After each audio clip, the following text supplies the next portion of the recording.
زندگی کیسے گزارنی ہے۔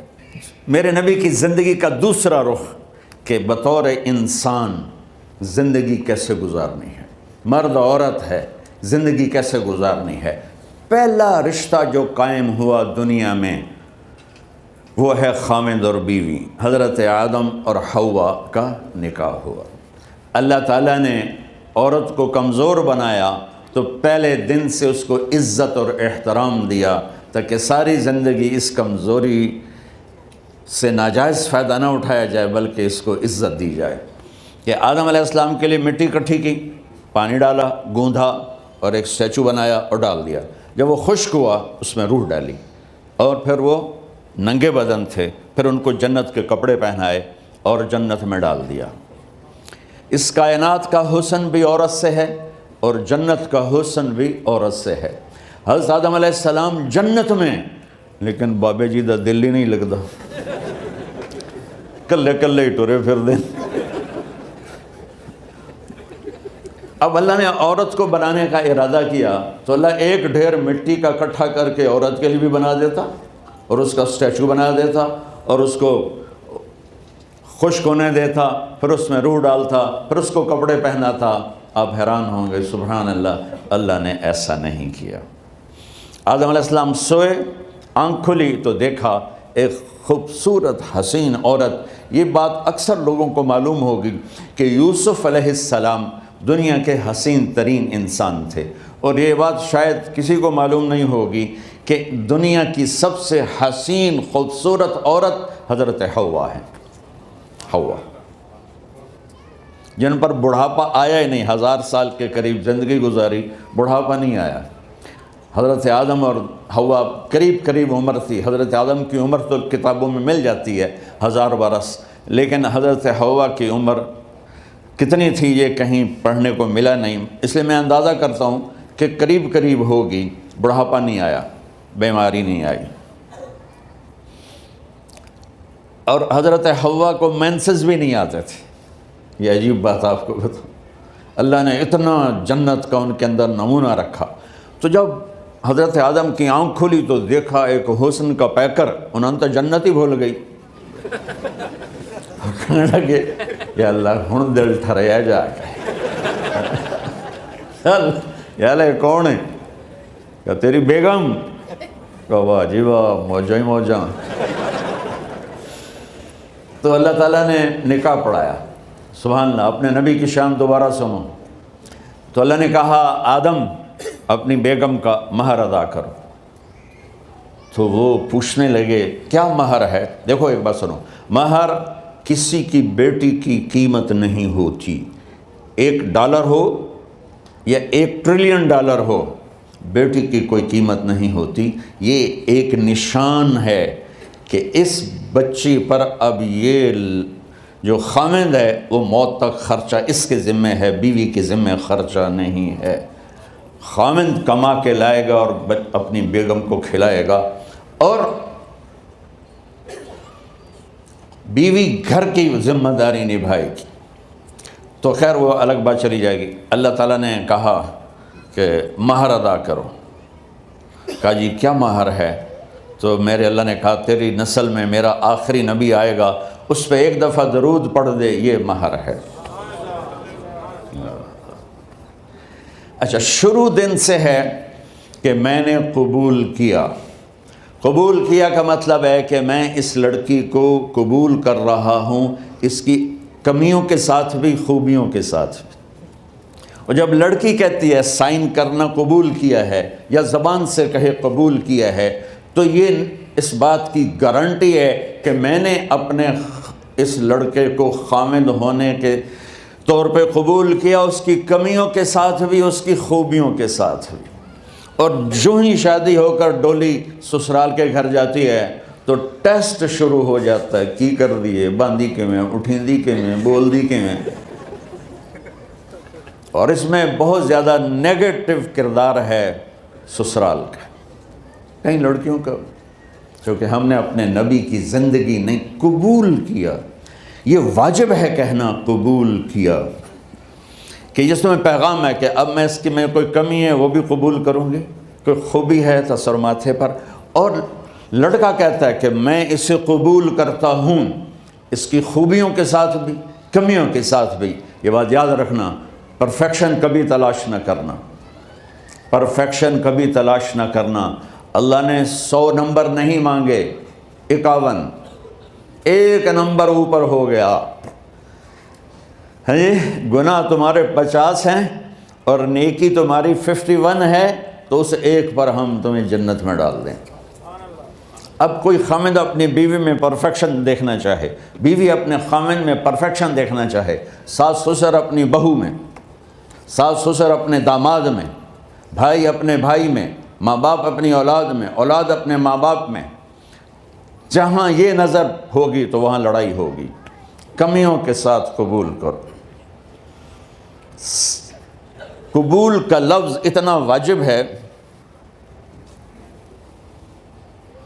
تو ڈر تو پھر بہ گئی تھی نا۔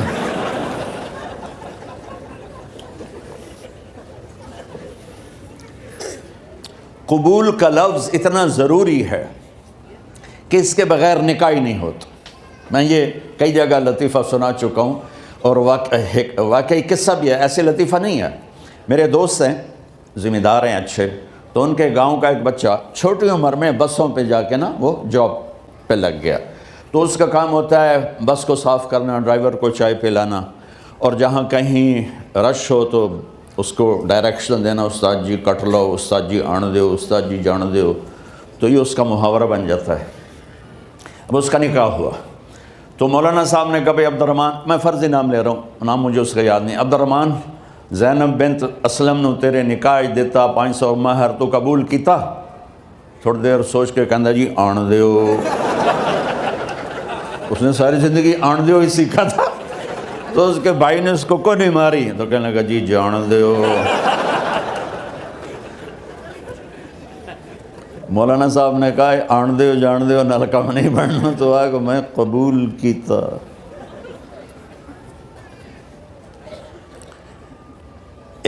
یہ بھی صحیح واقعہ سنا رہا ہوں۔ ایک نوجوان نے بیوی کو 3 طلاق دے دی کٹھی، اب ہو گیا پریشان، مولانا صاحب کے پاس گیا، کوئی میرے جیسا ہوگا۔ مولانا صاحب 3 طلاق دے بیٹھا، کوئی مسئلہ کا حرام؟ کہا جی کوئی رستہ حرام، کوئی گنجائش حرام۔ اس نے جیب سے موٹا سا لفافہ نکالا اور مولانا کے جا نماز کے نیچے ڈال دیا۔ کہ مولانا صاحب کوئی گنجائش؟ کہ ہن تو سوچنا ہی پوے۔ کی آکھیا ہی تو اپنی بیگم نو؟ اس آکھیا جی میں آکھیا ہی 3 طلاق۔ اس آکھیا مبارک ہوئے طلاق نہیں ہوئی۔ میں آکھیا جی او کیویں؟ آکھے او جڑا یہ طلاق ہے عربی دا لفظ، اس سے چاکھنا پمدا ہے طلاق۔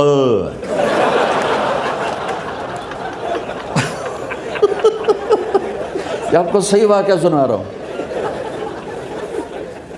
تو تم نے تو چھوٹے کاف کے ساتھ کہا ہے طلاق، او کاف تھا کتے آلا ہے۔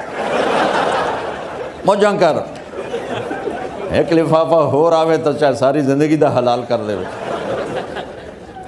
لفظ قبول اتنا ضروری ہے۔ تو میرے نبی نے 11 شادیاں کی، اللہ کی قسم شوق کی نہیں تھی۔ ما تزوجت وما زوجت الا بوحی من السماء نزل به جبریل۔ کہ لوگوں سن لو میری بات غور سے، مجھے عورت کی کوئی رغبت نہیں ہے۔ میں نے جہاں شادی کی، جہاں بیٹی کی شادی کی، پہلے اللہ نے آسمان سے جبریل بھیج کے حکم دیا، پھر میں نے قدم اٹھایا۔ تو پہلا رشتہ خامند اور بیوی ہے جو اس کائنات میں جڑتا ہے۔ یہ دنیا کا سارے رشتوں میں نمبر 1 رشتہ ہے، سب سے خوبصورت رشتہ ہے، سب سے اہم رشتہ ہے، سب سے بڑا رشتہ ہے۔ والدین کے لیے چند آیات ہیں، اولاد کے لیے چند آیات ہیں، بہن بھائیوں کے لیے چند آیات ہیں، خامند اور بیوی کے لیے سینکڑوں آیات ہیں، سینکڑوں۔ تو اگر آپ اپنے گھروں میں کامیابی دیکھنا چاہتے ہو، اپنے گھر کو ہاؤس کی بجائے ہوم دیکھنا چاہتے ہو، خوشی کا اگر آپ اسے گہوارہ بنانا چاہتے ہو، اللہ کی قسم ڈگریوں سے نہیں ہوگا، محبت سے ہوگا۔ میرے نبی سے پوچھا گیا یا رسول اللہ اسلام کا سب سے مضبوط عمل، نہیں میرے نبی نے سوال کیا، بولو بھائی اسلام کا سب سے مضبوط عمل کیا ہے؟ صحابہ نے کہا نماز، کہا نہیں، سبحان اللہ۔ ابھی میں نماز کی کتنی اہمیت بتا چکا۔ انہوں نے عرض کیا جہاد، آپ نے فرمایا نہیں۔ تو صحابہ نے عرض کیا روزہ، آپ نے فرمایا نہیں۔ اللہ اکبر۔ کہ یا رسول اللہ حج، آپ نے فرمایا نہیں۔ تو سارے صحابہ حیران ہو گئے، یا رسول اللہ نماز، جہاد، روزہ، حج، تو پھر کیا ہے؟ اب سننا سارے بہن بھائی، مستورات، بچے بچیاں، آپ نے فرمایا اسلام کا سب سے مضبوط اور بڑا عمل ہے آپس میں اللہ کے لیے محبت کرنا۔ اگر آپ اپنے گھروں میں حسن دیکھنا چاہتے ہو تو ایک دوسرے سے محبت کرو، اظہار محبت کرو، اور محبت کے پیدا ہونے کے لیے بہت ساری چیزیں ہیں، لپیٹ کے دو میں کر لیتا ہوں، دو میں۔ بیوی کی خوبی دیکھو، کمی نہ دیکھو، خاوند کی خوبی دیکھو، کمی نہ دیکھو، پہلی بات۔ دوسری بات، اس زبان سے زہر نہ اگلو محبت کے پھول، اس زبان سے کڑوے جملے نہ ہوں، طنز نہ ہو، ٹانٹنگ نہ ہو، بیزن نہ کرو، انسلٹ نہ کرو، تو آپ کے دل جڑ جائیں گے۔ یاد رکھو شکلوں سے زندگی آباد نہیں ہوتی، زندگی اخلاق سے آباد ہوتی۔ تو اپنے گھر سے ٹانٹنگ نکال دو۔ نہ کہا کا مطلب ہے بارش کا زمین میں جذب ہو کر یکجان ہو جانا، دو زندگیوں کا محبت میں جذب ہو کر یکجان ہو جانے کو نکاح کہتے ہیں۔ نہ کہا آنکھوں میں نیند کا اتر کے سلا دینا، نہ کہا خاوند اور بیوی کا ایسی محبت دینا کہ چین کی نیند آ جائے، نہ کہا اعتماد کرنا، بھروسہ کرنا، خاوند بیوی پہ بھروسہ کرے، بیوی خاوند پہ بھروسہ کرے۔ اے نوے لوک کے فون چیک ہو رہے ہوئے، کال کتنے کی تھی، کال کتنے کی تھی۔ عزت دو، اعتماد کرو۔ چوتھا مطلب درخت کا چھاؤں بنا دینا، نہ کہا میاں اور بیوی، خاوند اور بیوی کا محبت کی ایسی چھاؤں بنانا کہ اس کے نیچے اولاد کا پودا خوبصورتی سے پیدا ہو سکے۔ نہ کہا، اصل لفظ نکاح کے مطلب بتا رہا ہوں، نہ کہا مریض کو، کدھر ڈاکٹر بیٹھے ہیں، میرے سامنے بیٹھے ہیں، مریض کو دوا ایسی دینا کہ وہ شفا یاب ہو جائے، آپس کے ایسے تعلق بنانا کہ زندگی کو شفا مل جائے۔ میرے بھائی بہنوں، میں آپ کو اپنے نبی کی زندگی بتا رہا ہوں۔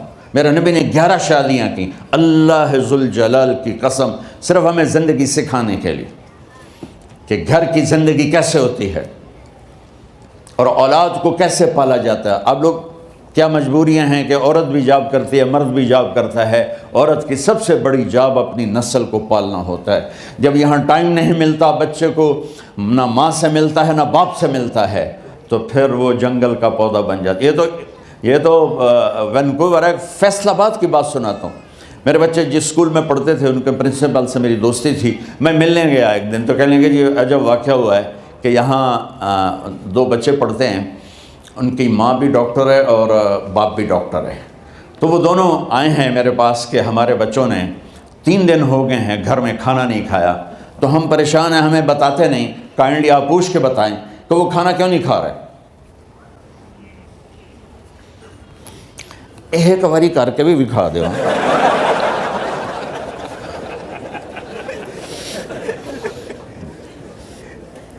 ہمارا دین اتنا خشک نہیں، ہمارے مولوی صاحبان نے زیادہ خشک بنا دیا۔ تو انہوں نے دونوں بچوں کو بلایا، سننا سارے فیملیز بیٹھے ہو جہاں میں فیملی کی زندگی کو فوکس کر کے نبی سے جوڑ کے بتا رہا ہوں، طارق جمیل کے تجربے نہیں بتا رہا۔ دونوں بچوں کو بلایا، بیٹا آپ کھانا کیوں نہیں کھا رہے؟ کہا جی ہم اپنے ممی اور بابا کے سامنے نہیں بتائیں گے۔ تو انہوں نے دونوں کو باہر بٹھا دیا، پھر پوچھا اب بتاؤ کیا مسئلہ ہے؟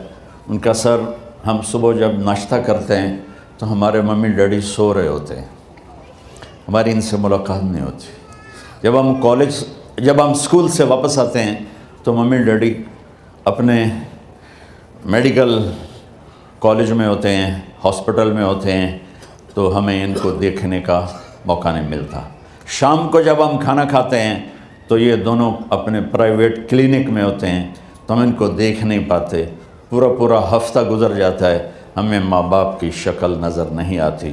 تو ہم نے اسٹرائک کی ہے کہ ایسے ماں باپ کی روٹی کیا کھانی جو اپنی شکل بھی نہ دکھا سکیں، تو اس لیے ہم نے کہا ہم نے بائیکاٹ کیا ہے، گھر میں نہیں کھانا ہے۔ تو ایسی لائف مت بناؤ۔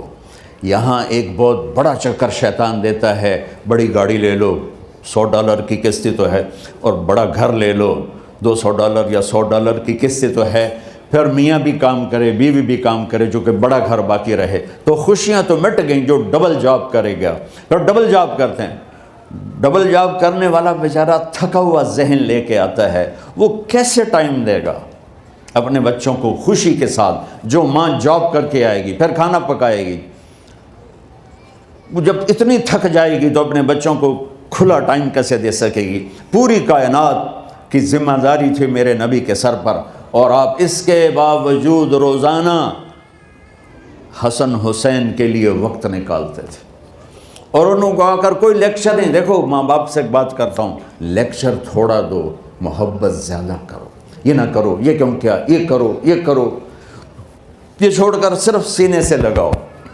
صرف محبت دو، کمیوں سمیت بچوں کو قبول کرو، ان کی زندگی تبدیل ہو جائے گی۔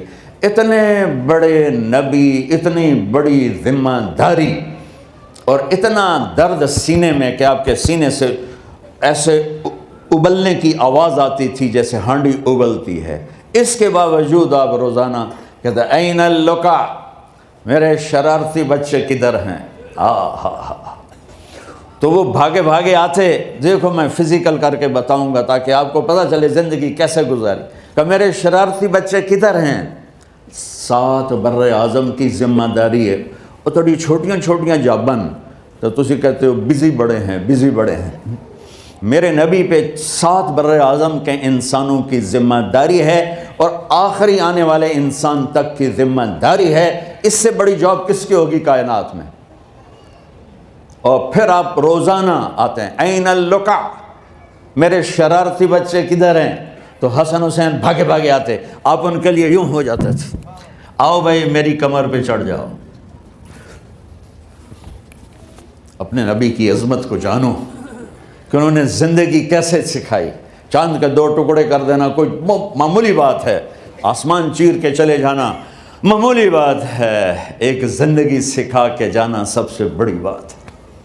کتنی اولادیں برباد ہو گئی ماں باپ کی وجہ سے، کتنے گھر اجڑ گئے ساس سسر کی وجہ سے، کتنے گھر اجڑ گئے لڑکی کے بدتمیز ہونے کی وجہ سے، کتنے گھر اجڑ گئے لڑکے کے شرابی اور باہر کی گندگی کی وجہ سے۔